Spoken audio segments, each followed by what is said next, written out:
शहे स्वीकृति करेंगे जदि आमे पिता पुत्र सुख पाइबा चाहूँ जदि आमे चाहूँ भाई भाई भीतर स्नेह श्रद्धा पाइबा स्वीकार करेंगे मोर भाई बोली बस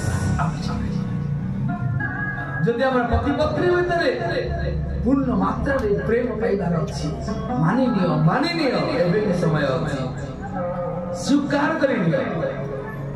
पूर्ण मात्रा शहे देखिए केते आनंद पाइबे भागवत ही मोर सर्वस्व गोपीनाथ गिरिधारी मो भाई सर्वस्व भाविली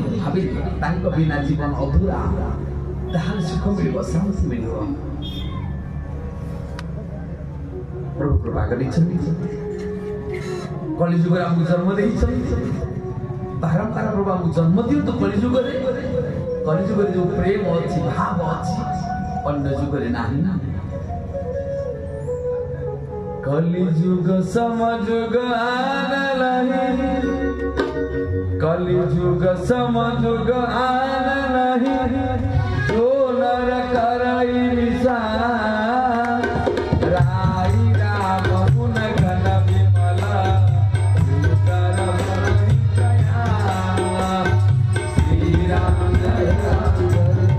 राम श्री राम जय राम जय जय राम श्री राम जय राम जय जय राम श्री राम जय राम जय जय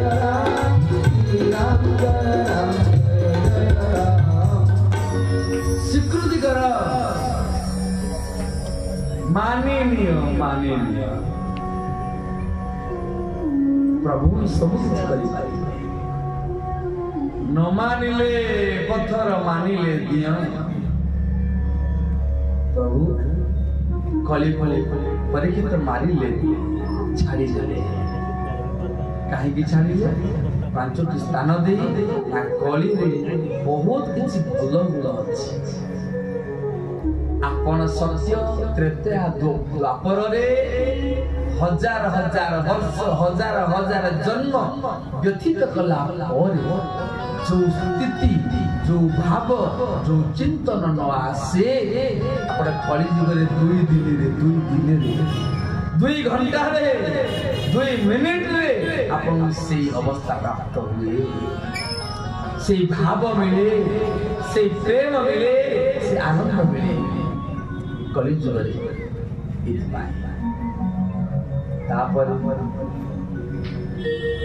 परीक्षित महाराज जिते बेले बयस होईची मात्र 44 वर्ष युवक अवस्था मृगया जार चला गोटे पसंद व्यसन बंधु महान माँ मान निवेदन पिला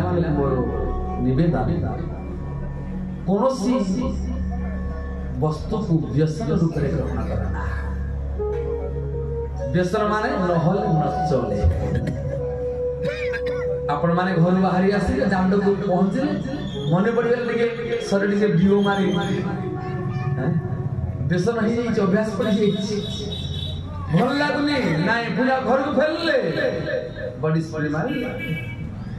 सेरा व्यसन नहल न चले मन बुझे ना एमिति जीवन को गठन कर जेमिति कोनोसी वस्त्र पिंधिबा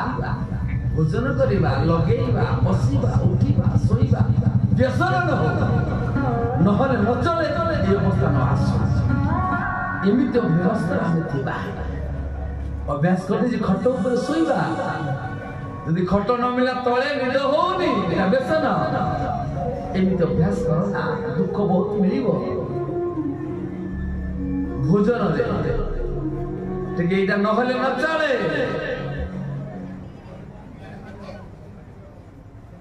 अभ्यास करो ना दुख दिए अभ्यास खराब अभ्यास दुख दिए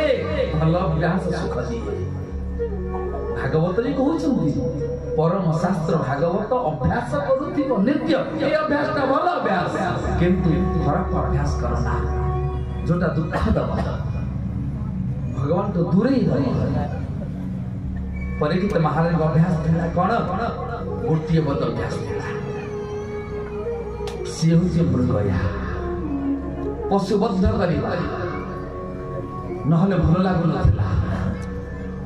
ता लागी आज हेले अभिशापग्रस्त जाइथिले जंगल को मृगया करे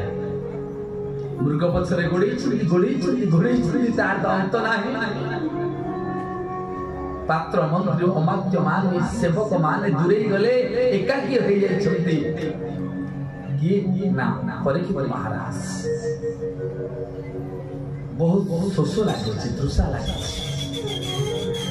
तृषा को मेंटेया पाए गोटे आश्रम आश्रय रही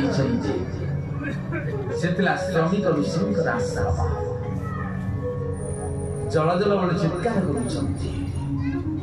जल कहीं दौना देखिले आसन रे बसछन्ति श्रमिक ऋषि जटा जटा विमंडित करी वस्त्रधारी अर्ध निमिलित नयन ज्ञान मुद्रा रे ध्यानस्थ होइछन्ति कोण मुंडे जुटिला के जानी मुंडरे नेइथिले पाप कोन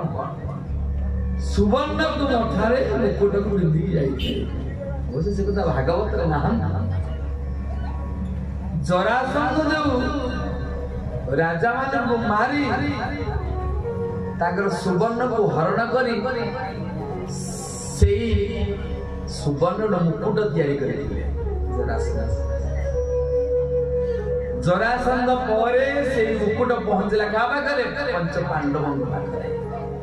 वर्तमान अछि का पाखरे परीक्षित पाखे पाछि काले से मुकुटटा पिंधी की जाइथिले मृगया करी बास सब कर मुंडरे सुवर्ण को धारण करना माने धन को मुंडावना धन को अग्राधिकार दियना धन को नहीं ता सहित शत्रुता मित्रता करना धन को नहीं ता सहित व्यवहार खराब करना धन को मुंडे आज हमें विपत्ति कामी ताको प्राधान्य दियो ना प्राधान्य दियो धर्म को धन जे के रोजगार करि पारिबा धन रोजगार करे दरकार धन तुमको पाखरा से पहुंचीब धन एमते गोटे वस्तु तुम्हें खोजिले मिले ना से तुम पाखरा से आप पहुंचीब किंतु धर्म को हम खोजिबा को पड़िबो धर्म को हम अर्जन करिया को पड़िबो हमको आयत्त करिया को पड़िबो।